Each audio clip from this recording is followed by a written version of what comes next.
예수 그리스도의 이름이면 된다. 우리 함께 할까요?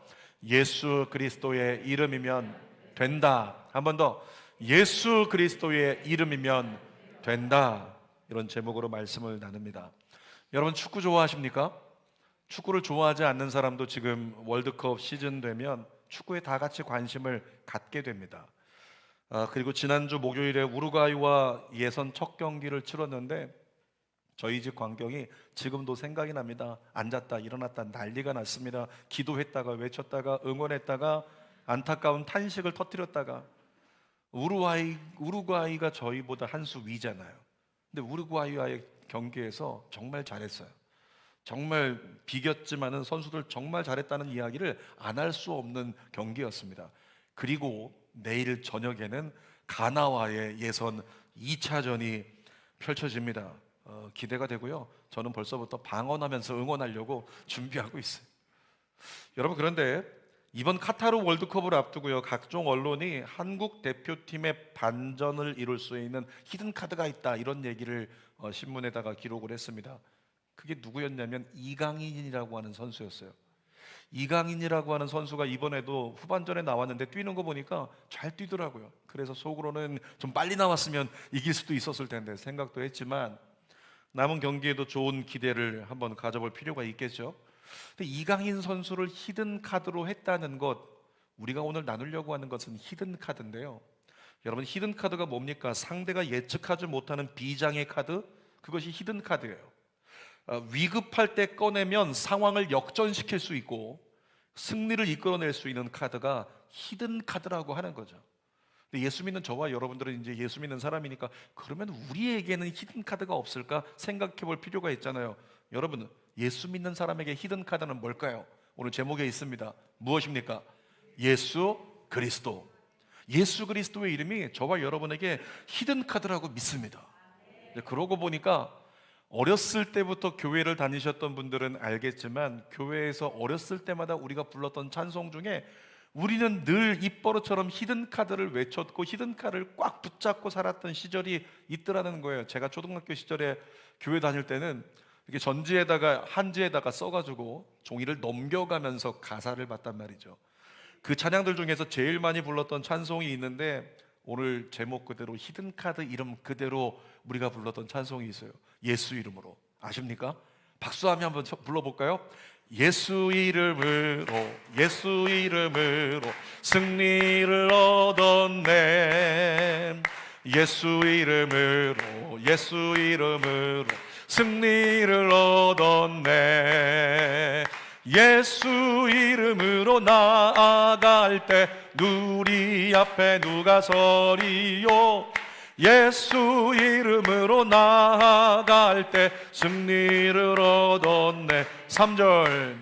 예수 이름으로, 예수 이름으로 마귀는 아멘까지 다 아멘. 예수 이름으로, 예수 이름으로 마귀는 쫓겼다. 아멘.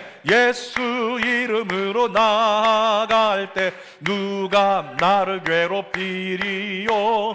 예수 이름으로 기도할 때 악마는 쫓겼다. 아멘. 그러면서 2절 부를 때는 예수님을 따라하면은 옆으로 돌아가지고 기차 만들어서 막 돌면서 찬양했던 기억이 있습니다. 여러분, 예수 그리스도의 이름이 그리스도인된 저와 여러분들에게는 히든 카드입니다.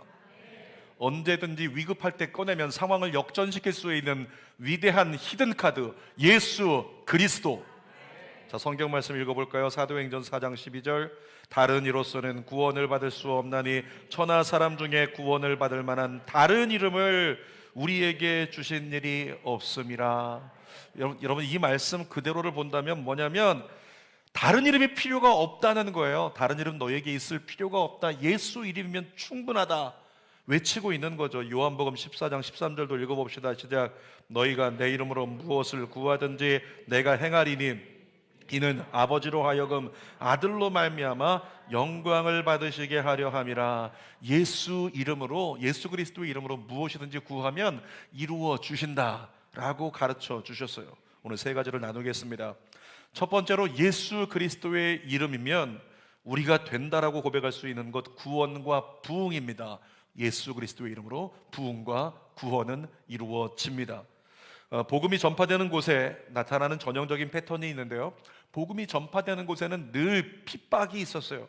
예수님께서 공생의 3년 반 동안에 복음을 전하시는데, 복음을 전하시는 곳마다 유대인들 따라다니면서 핍박하고 어떻게든지 예수를 잡아 죽이려고 모의를 했습니다. 그리고 십자가에서 결국 예수님은 핍박을 당하고 못 박혀 돌아가셨잖아요. 마찬가지입니다. 사도행전 3장에 나오는 베드로와 요한이 복음을 전해서 많은 사람이 죽게 돌아오게 만들었는데, 이 베드로와 요한도 복음을 전한다는 이유로 붙잡혔습니다. 그리고 옥에 갇혔습니다. 그리고 고통을 당하게 됐죠. 유대 지도자들은요, 점점 더 많은 사람들이 예수님을 영접하는 걸 막으려고 했어요. 여러분, 사도행전 2장에 보면 나오는 기록이지만 초대교회에 성령이 임하고 그들이 성령의 말하게 하심을 따라서 복음을 전하기 시작했을 때 어떤 역사가 일어났냐면, 그날 첫날 3,000명이 구원받았어요. 그리고 2장 후반에도 써 있는 것처럼 더 많은 사람이 계속 구원받는 거예요. 그러니까 유대 지도자들이 안 되겠다, 저 예수 이단이 저렇게 번성하는 걸 막아야 우리의 기득권을 유지할 수 있을 텐데, 이것 때문에 그들이 그것을 막겠다고 베드로와 요한을 붙잡았다는 겁니다. 옥에 가졌다는 겁니다. 그런데 우리가 읽었던 본문 이전에 사도행전 4장 1절에서 4절 내용을 보면 써 있는 것처럼 베드로와 요한을 가뒀지만 오히려 구원받는 사람은 점점 많아져서 5,000명까지도 구원을 받았다, 이렇게 써 있더라는 겁니다. 근데 여러분, 이 5,000명이 구원받은 시점이 언제인 줄 아십니까? 사람들이 인산인해로 모여들었는데, 그 이유는 사도행전 3장에 나오는 성전 미문에서 구걸하다가 그 자리에 한 번도 일어나지 못했던 사람이 일어나가지고 펄쩍펄쩍 뛰고 막 돌아다니면서 하나님을 찬양하니까 저 사람은 어떻게 된 건가? 사람들에게 소문이 나기 시작하고 그 사람 구경하려고 사람들이 모이는 거예요. 모였을 때 구원받은 게 아니라는 거죠. 근데 모인 사람들에게 베드로와 요한이 예수 그리스도의 이름의 복음을 선포했더니 회개하고 구원받는 역사가 일어났다는 거예요. 여러분, 교회 다니는 사람 착하고 선하게 사는 것 중요합니다. 옆에 사람에게 인사해 볼까요? 착하게 삽시다. 자, 문신 있나 한번 살펴보세요. 착하게 살자, 팔뚝에. 예전에 어떤 남자 성도가 팔뚝에다가 착하게 살자 이렇게 써놓은 걸 봤는데, 여러분, 착하게 사는 거, 선하게 사는 거 중요해요. 예수 믿는 사람은 그래야죠. 그러나 착하고 선하게 살면 사람들이 칭찬합니다. 사람들에게 칭찬받는 것으로 만족하면 안 된다는 거죠. 좋은 사람이라고 칭찬받아도 하나님께는 칭찬받지 못할 수 있습니다. 갈라디아서 1장 10절 읽어볼까요? 이제 내가 사람들에게 좋게 하랴, 하나님께 좋게 하랴, 사람들에게 기쁨을 구하랴. 내가 지금까지 사람들의 기쁨을 구하였다면 그리스도의 종이 아니니라. 사람들에게 선하고 착하게 살면 칭찬받고 좋은 사람이라고 여겨질 수 있는데, 그걸로 안 된다는 거예요. 하나님께 칭찬받아야 된다고 말씀하고 있는 겁니다. 여러분, 착함과 선함만 있고 복음이 없다면 구원의 열매는 맺히지 않습니다. 착하고 선하게 사는 건 기본이고, 착하고 선하게 살면서 우리의 삶을 통해 예수 그리스도가 전파될 때 예수 그리스도의 이름으로 구원과 부흥이 우리 안에 일어날 수 있는 겁니다. 히브리서 10장 25절 세번역 성경 다시 한번 읽어볼까요? 어떤 사람들의 습관처럼 우리는 모이기를 그만하지 말고 서로 격려하여 그날이 가까워오는 것을 볼수록 더욱 힘써 모입시다. 마지막 세 소절 읽어볼까요? 더욱 힘써 모입시다. 한 번 더, 더욱 힘써 모입시다. 사도 바울을 통해 주님이 말씀하시는 거예요. 얘들아, 예수 그리스도가 재림하실 때가 가까울수록, 이 땅의 마지막이 가까울수록 너희는 어떻게 해라? 더욱 힘써 모이라. 모여서 뭐 하라는 겁니까? 예배로 모이고 기도회로 모이고 소그룹으로 모여서 우리가 뭐 하라는 거예요? 우리의 즐거움이 아니라 예수 이름을 붙들라는 겁니다. 예수 이름을 붙들고 예수 이름을 또 붙들고 기도회로 모여서 예수 이름 또 부르고 예배 가운데 예수 이름 또 부르고 아멘하고 소그룹으로 모여서 삶을 나누면서 예수 얘기하고 예수 이름 같이 나누면서 우리의 삶 가운데 예수가 가득 채워지게 하라는 거예요. 그래서 나가면, 건드리기만 하면 입술에서 예수 그리스도가 나오는 삶, 저와 여러분의 삶이 돼야 한다는 거죠. 자, 사도행전 7장에 보면 스데반 집사라는 사람이 순교를 당해요. 돌에 맞아서 그 자리에 죽습니다. 그리고 초대교회에는 극심한 핍박이 다가왔어요. 사도행전 8장을 넘어가면 그 핍박 때문에 육신은 두려워서 초대교회가 전부 다 흩어졌습니다. 도망가는 거예요. 근데 도망치고 있지만 몸은 도망가는데 그들의 심령에는 뭐가 가득하다? 예수 그리스도가 가득하는 거예요. 복음이 가득한 거예요. 그러니까 이들이 도망가면서도 예수 그리스도를 외친 거죠. 도망간 자리에서 모여서 예수 그리스도를 찬양하고 예수 그리스도를 나누면서 함께 예배를 했더라는 거예요. 그랬더니 그 결과 어떤 일이 벌어졌냐면 그 결과가 행팔팔이라고 하는 건데요, 성경에서 가장 짧은 구절, 임팩트 있는 구절, 이 한 구절만이라도 외우면 나 성경 외운다 라고 말할 수 있는 구절 한번 읽어볼까요? 사도행전 8장 8절 시작. 그 성에 큰 기쁨이 있더라. 한 번 더. 그 성에 큰 기쁨이 있더라. 여러분, 이 성경 구절을 제가 전에도 금요 성령 집회 나눴던 것처럼 성경 구절 한 구절 정도는 외워서 선포할 수 있어야 된다. 그런데 도무지 난 못 외운다, 난 참 외우는 게 힘들다. 이미 여러분 다 외웠잖아요. 뭐라고요? 그 성에 큰 기쁨이 있더라. 기도라고 하는 것, 능력 있는 기도 단순합니다. 말씀 가지고 기도하면 돼요. 그래서 이 말씀 가지고 기도하라고 가르쳐 드렸죠. 자녀를 향해서 우리 자녀에게 큰 기쁨이 있을지어다, 우리 배우자에게 큰 기쁨이 있을지어다, 우리 사업장에 큰 기쁨이 있을지어다, 내가 살고 있는 지역에 큰 기쁨이 있을지어다, 우리 가문에 큰 기쁨이 있을지어다. 말씀대로 선포할 때 역사가 일어나는 거예요. 여러분 꼭 기억하십시오. 예수 이름을 선포하고 예수 이름을 나눌 때 슬픔을 뚫고 구원이 일어난 겁니다. 핍박이 있어서 초대교회는 흩어지고 도망가는 슬픔이 다가왔지만 예수 이름을 선포했더니 슬픔을 뚫고 사도행전 8장 8절에 그 성에 큰 기쁨의 구원의 축제가 벌어졌더라는 거죠. 오늘날 교회의 비극이 뭔지 아십니까? 교회가 거룩을 추구하지 않고 행복을 추구한다는 거예요. 여러분, 하나님은 우리에게 행복하게 살라고 말씀하지 않았어요. 거룩하게 살라고 말씀하셨습니다. 물론 거룩을 선택해서 우리가 살아간다면 하나님께서 허락하시는 행복은 누려질 줄 믿습니다. 그런데 현대교회가 행복을 추구하느라 좀 더 많이 가지는 거, 좀 더 많이 성공하는 거, 좀 더 위로 올라가는 거, 이런 것들이 가장 귀한 가치요 축복인 줄 알고 그것만 외치다가 행복 따라가다가 거룩을 놓쳐버린 교회들이 얼마나 많은 줄 몰라요. 잘 분별하십시오. 교회가 추구해야 될 것은 행복이 아니라 거룩입니다. 그런 의미에서 두 번째로 다시 한번 우리 옆에 뒤에 대각선에 있는 분들에게 선포하도록 하겠습니다. 거룩할지어다, 거룩할지어다, 거룩할지어다. 여러분, 교회가 거룩을 위해서 예수 그리스도의 이름을 선포할 때 구원과 부흥은 일어날 줄 믿습니다. 누군가 너무 세상의 가치만 외치고 있으면 그 세상의 가치만 외치는 그 사람을 향해서, 그런 상황을 향해서 예수 그리스도를 선포하는 거예요. 아니, 예수 그리스도가 주다. 잘 되는 게 주가 아니고 예수 그리스도가 주다. 많이 가지는 게 주가 아니고 성공하는 게 주가 아니고 예수 그리스도가 주다 라고 믿음으로 선포하면서 우리의 삶의 모든 선언이 저와 여러분의 삶을 진정한 구원과 부흥을 이루는 삶으로 이끌어낼 줄 믿습니다. 그래서 예수 그리스도의 이름이면 된다. 구원과 부흥 된다는 거예요. 자, 두 번째로 우리가 나눌 것은 예수 그리스도의 이름이면 한계를 극복할 수 있다는 겁니다. 한계.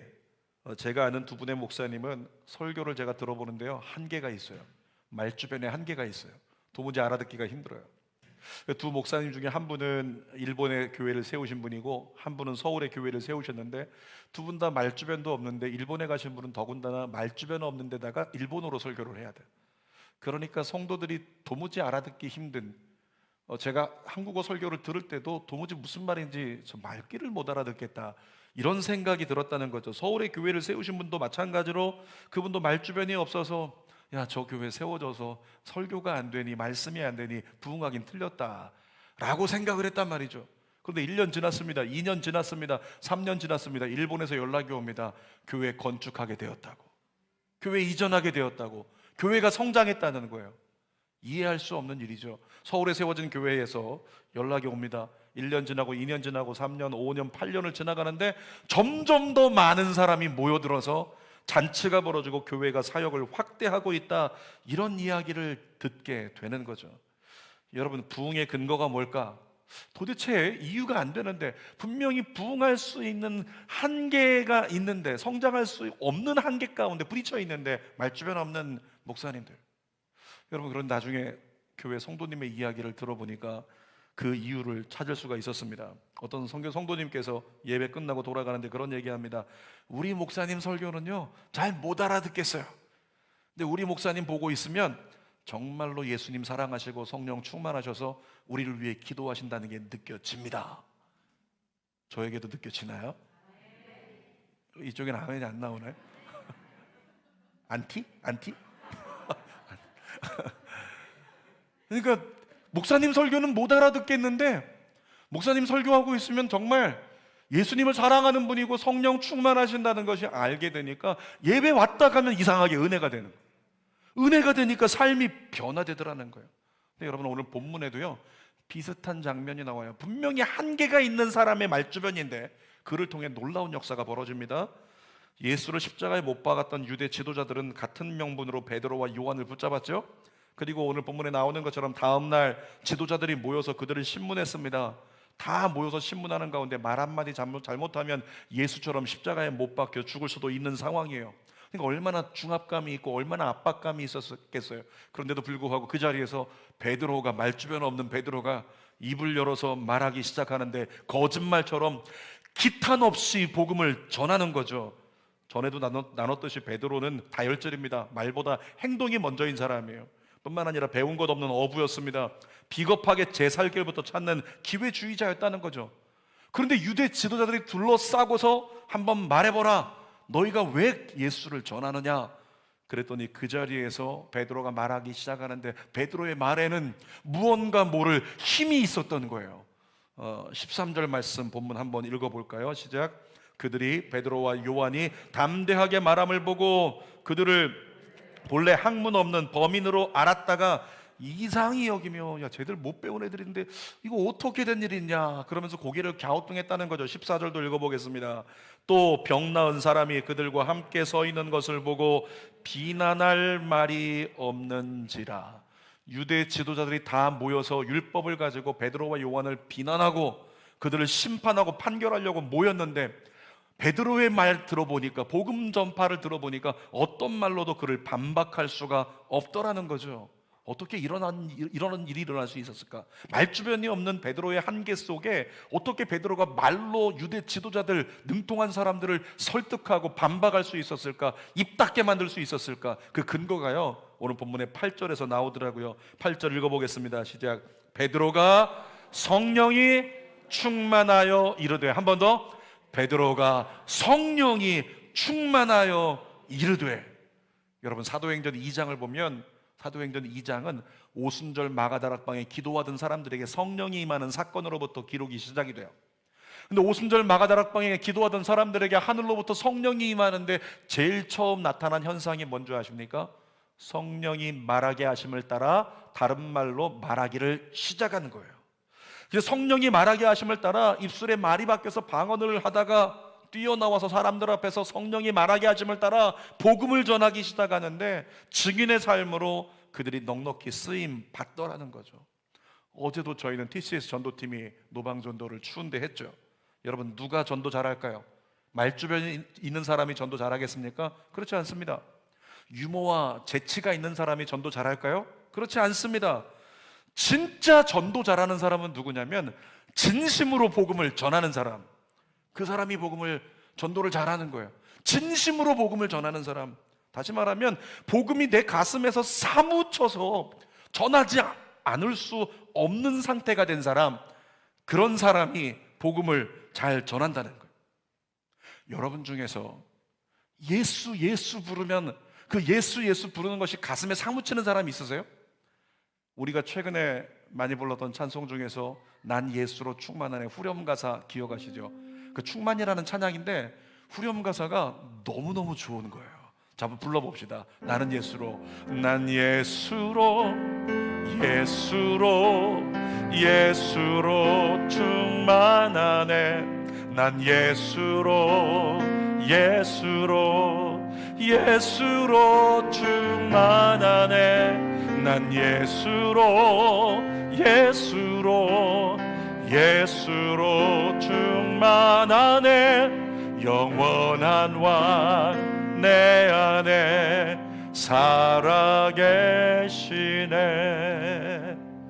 여러분, 이 찬양의 가사가 얼마나 좋아요. 이 찬양의 가사가 여러분의 진심이십니까? 예수님 사랑하세요? 여러분이 예수님 사랑한다는 거 믿습니다. 그런데 예수님을 사랑하는 그 마음이 여러분의 가슴에서 사무칠까요? 사랑과 사무치는 건 다른 거예요. 예수님을 사랑하는 마음은 우리 안에 믿음의 고백으로 우리 안에 진실이지만은 사무치는 사람은 다르다는 거죠. 정말로 복음이 사무쳐서 전하지 않고는 견딜 수 없는 상태가 된 사람, 바로 그런 사람이 성령에 붙들린 사람이거든요. 정말로 이걸 전하지 않고는 견딜 수 없어 라고 고백할 수 있는 그와 같은 사람이 있다는 거예요. 여러분, 성령에 완전히 붙들린 사람은 어떻게 되는지 아십니까? 그 사람 심령 안에서 변화가 일어나는데 이런 고백이 눈물로 쏟아지게 돼 있는 거예요. 그래서 찬양 한 곡을 더 불러볼게요. 아버지 하나님의 마음이라는 찬양. 정말로 그 하나님의 놀라운 사랑, 예수님의 사랑이 가슴에 사무쳐서 내가 이 복음을 전하지 않고는 견딜 수 없는 사람은, 그런 사람이 전도 잘하는 것인데, 그런 사람은 이 고백을 하더라는 거죠. 함께 불러봅시다. 아버지 땅을. 여러분, 이런 고백이 나오는 사람, 진짜 복음이 사무쳐가지고 이 고백이 나올 수밖에 없는 사람은요, 이 길거리에 돌아다니고 있는 아이들 중에서 방황하고 방탕하고 중고등학생인데 이 교복을 입고 길거리에 다리 벌리고 앉아서 담배 피고 있는 그런 아이들 보면 가슴이 아파야 되거든요. 사무쳐야 되거든요. 이 땅 가운데 무너지고 상한 걸 보면 가슴이 시려야 되거든요. 상해야 된단 말이죠. 그런 사람이 누가 시키지 않아도 나가면 예수를 전하는 거예요. 그러면 사람을 통해서 구원의 역사가 일어난다는 거죠. 우리 지난주에 기도하다가 성령께서 인도하시는 마음을 주셔서 저희가 기도 시간에 특별한 기도를 했는데, 우리 조혜선 집사님을 위해서 저희가 같이 기도했어요. 하나님, 제 건강에 5%만 주십시오. 저는 그 기도에 하나님이 감동하셨다고 믿습니다. 그래서 이번에 간에 암이 적어지고 또 복부에 암이 적어지는 이 역사, 크기가 작아졌다는 것, 이 역사가 여러분의 기도를 통해서 이루어졌다고 믿습니다. 근데 지난주에 제가 기도할 때 마지막에 정말 저도 모르게 하나님이 저를 뜨겁게 하시면서 제 입술로 나왔던 고백이 뭐냐면, 하나님, 그냥 이 종의 건강은 그냥 100%다 줘서라도 집사님 건강해질 수 있으면 제 건강 다 주세요. 그렇게 기도가 나왔어요. 기도 끝나고 나서 예배 끝나고 제가 생각했습니다. 갑자기 내가 왜 그 고백을 했을까? 100 다 주면 우리 집은 어떡하라고 이 생각을 막 했는데, 그래도 집에 돌아와서 생각하기를, 와, 우리 성도들이 들었을 때, 야, 우리 목사님 진짜 사랑하시는구나, 그런 마음을 느꼈겠다 생각하면서, 야, 역시 나 같은 고백을 하는 사람 역시 목사님밖에 없을 거야, 이런 생각을 했겠다, 이 생각을 했거든요. 아니더라고요. 보니까 저녁에 어떤 분에게 연락이 왔는데, 보니까 예배 참석했던 집사님 중에 어떤 집사님이 그 기도하는데 세상에 잘못 들어서 그런 건가? 졸다가 모르겠어요. 근데 아무튼 기도를 했는데 어떤 기도했냐면, 여러분 중에 누군가가 하나님, 조혜선 집사님에게 제 건강도 100% 주셔서, 감동이 없네요. 100% 주셔서. 여러분, 예수님 마음 아닐까요? 진짜 예수님 사랑 아닐까요? 계산 없이 영혼을 살리겠다, 약한 자를 고치겠다, 그 마음을 쏟아내는 마음, 그것이 예수님 마음 아닐까요? 그런 마음이잖아요. 여러분, 우리가 그런 마음으로 예수 그리스도를 내 안에, 난 예수로 충만하네, 진짜 내 안에 예수가 충만하기를 원하고, 충만하신 예수가 나를 통해 드러나서 많은 영혼이 구원받기를 원해, 이렇게 복음이 가슴에 사무칠 때 저와 여러분을 통해 구원의 열매가 맺힐 줄 믿습니다. 저와 여러분의 삶의 모든 영역에서 미친 듯이 예수를 위해 쓰임받는 우리 모두가 되기를 주님의 이름으로 부탁드립니다. 여러분, 그러기 위해서 우리에게 필요한 게 뭐냐면, 날마다 더 모이기에 힘써서 기도의 매진함으로 성령 충만 받아야 된다고요.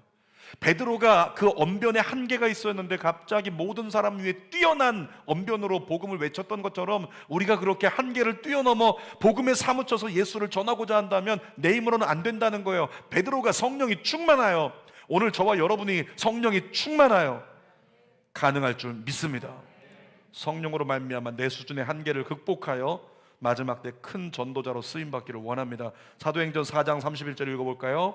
빌기를 다함에 모인 곳이 진동하더니 무리가 다 성령이 충만하여 담대히 하나님의 말씀을 전하니라. 어떻게 됐다고요? 빌기를 다하니까 예수 이름이었던 거예요. 예수 이름으로 구하고 예수 이름으로 선포하고 예수 이름 붙잡고 씨름하는데 하늘로부터 진동이 있으면서 성령이 충만히 임하니까 그제서 나가서 담대히 하나님 말씀을 선포하더라.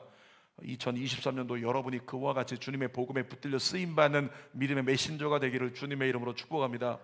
자, 세 번째로 보니까 예수 그리스도의 이름이면 되는 것, 버린 돌이 모퉁이의 머릿돌이 된다는 거예요. 여러분, 우리에게 대입해서 쉽게 말하면 흙수저가 금수저가 되는 역전이 일어난다. 무엇이면?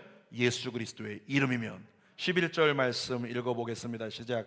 이 예수는 너희 건축자들의 버린 돌로서 집 모퉁이의 머릿돌이 되었느니라. 이 베드로 설교가 뭐냐면 유대인들을 향해서 얘기하는 겁니다. 너희들이 예수 그리스도를 쓰레기 취급했지, 너희들이 예수 그리스도를 추악한 죄인 취급했지, 너희들은 버렸지. 너희들이 버린 돌을 하나님이 세우시사 이 이스라엘이 세워질 수 있는, 교회가 세워질 수 있는 머릿돌, 주춧돌이 되게 하셨노라. 그리고 외치고 있었다는 거죠. 하나님께서 예수 그리스도를 어떻게 하셨어요? 십자가에서 부활시키셨습니다. 죽은 자 가운데서 살리셨습니다. 그리고 영원한 구원의 길이 되게 만드셨잖아요. 성경 읽어볼게요. 12절 말씀입니다. 시작. 다른 이로서는 구원을 받을 수 없나니 천하 사람 중에 구원을 받을 만한 다른 이름을 우리에게 주신 일이 없음이라 하였더라. 여러분, 유대인들은 예수를 쓰레기처럼, 사악한 무리처럼, 죄인처럼 취급하고 내동댕이 쳤다는 거예요. 그들이 그렇게 경멸했던 이름을 주님이 어떻게 만드셨다고요? 그들이 주께로 돌아와 구원받을 수 있는 유일한 길이 되게 하시는 놀라운 역사, 예수 그리스도의 이름으로 가능했더라는 거죠. 근데 예수님만 가능한가요? 그렇지 않습니다. 저와 여러분들도 예수 그리스도를 믿는 사람이라면 우리도 가능합니다. 우리도 버린 돌과 같은 인생이 되어도 모퉁이 돌 되는 역사가 우리의 삶에 열매 맺을 수 있습니다. 흙수저 같았던 내 인생이 금수저처럼 쓰임받을 수 있는 역사 우리에게 일어날 수 있습니다. 그것이 성경의 기록이잖아요.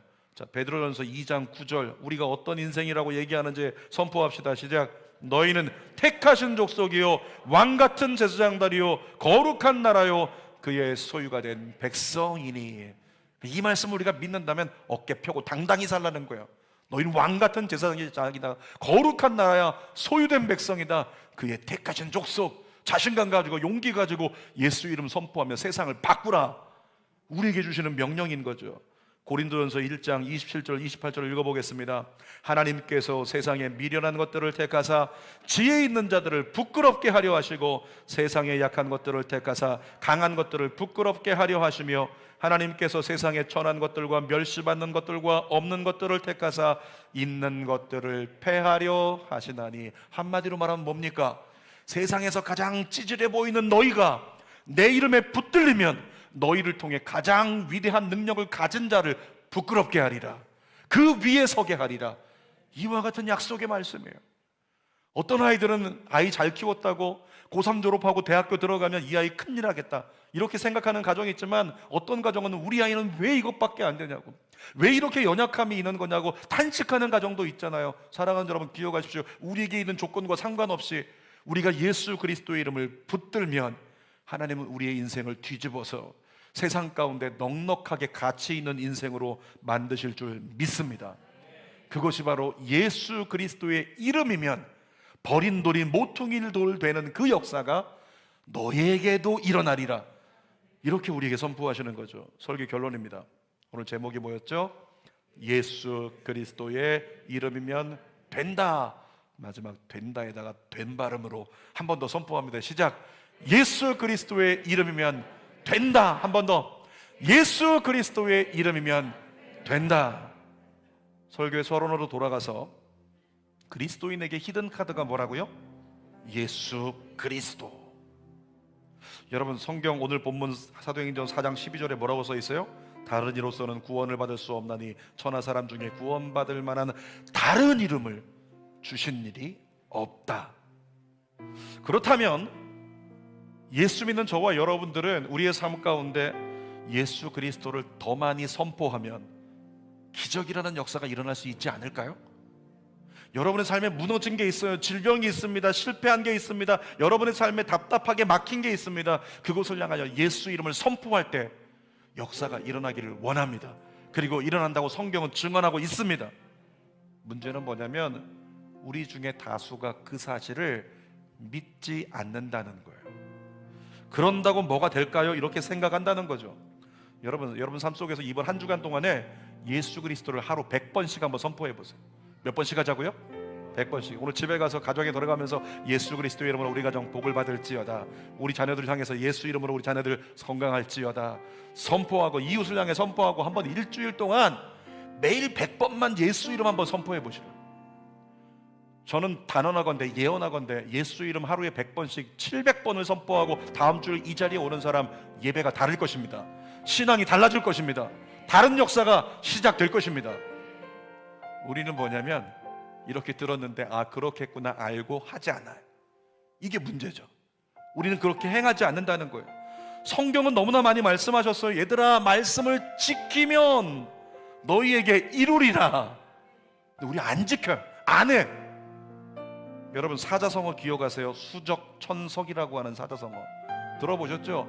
물방울이 한 방울씩 떨어지는 게 뭐가 힘이 있겠냐마는 이 물방울이 계속 떨어지면 바위를 뚫고 만다.